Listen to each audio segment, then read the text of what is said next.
وہ اللہ کی بھڑکائی ہوئی آگ ہے جو دلوں تک پہنچ جائے گی، بلا شبہ وہ ان پر محیط ہوگی لمبے لمبے ستونوں میں۔ اللہم صلی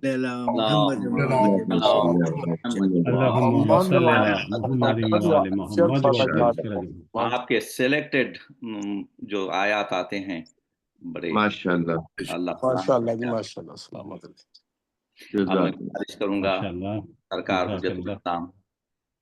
ریحان حیدر ذیلی صاحب سے کہ وہ اپنا درس شروع فرمائیں۔ اعوذ باللہ من الشیطان اللعین الرجیم، بسم اللہ الرحمن الرحیم، وبہ نستعین، الحمد للہ الصلاۃ والسلام علی اہلہا۔ آج ہم مخرج نمبر 8 پر جائیں گے جو کہ ضاد کا مخرج ہے، اور یہ سب سے زیادہ سخت مخرج کہلاتا ہے۔ صفحہ نمبر 14 پر ہے، پیج نمبر 14 پر، اور اس کو کہتے ہیں اسخل المخارج میں سے ایک مخرج ہے، یعنی ثقیل ترین مخرج جو عربک لینگویج کا ہے، عربی زبان کا ہے، وہ لفظ ضادی ہے۔ اس کا سبب یہ ہے کہ جو ہماری زبان ہے، زبان کا جو یہ سائڈ کا حصہ ہوتا ہے، اس حصے کو ہمیں یا تو آخر کے دانتوں میں دائیں طرف ملانا رہتا یا بائیں طرف ملانا رہتا ہے۔ جب ہم دائیں طرف ملائیں گے یا بائیں طرف ملائیں گے جس میں آسانی ہوتی ہے، تو اس کے اعتبار سے یہ ادا ہوتا ہے۔ اس مثال کے طور پر جب ہم کہتے ہیں وَلَا الضَّالِّينَ، تو یہ ذات کو ادا کرتے ہوئے ہمیں بائیں طرف یا دائیں طرف اپنی زبان کو لے جانا رہتا، یعنی زبان کی جو کروٹ ہے، جو اس کا کنارہ ہے، جب اوپر کی 5 داڑوں سے لگ جائے، یہ جو اوپر کے داڑے ہیں جو آخر میں ہیں، ان سے لگ جانے سے اس کا مخرج ادا ہوتا۔ اس لیے ہمیں قرآن مجید کا بالخصوص جب سورہ الحمد پڑھتے ہیں نماز میں، کیونکہ روزانہ اس کی ضرورت پڑتی ہے، تو ضاد کے مخرج پہ ہمیں خاص دھیان رکھنا چاہیے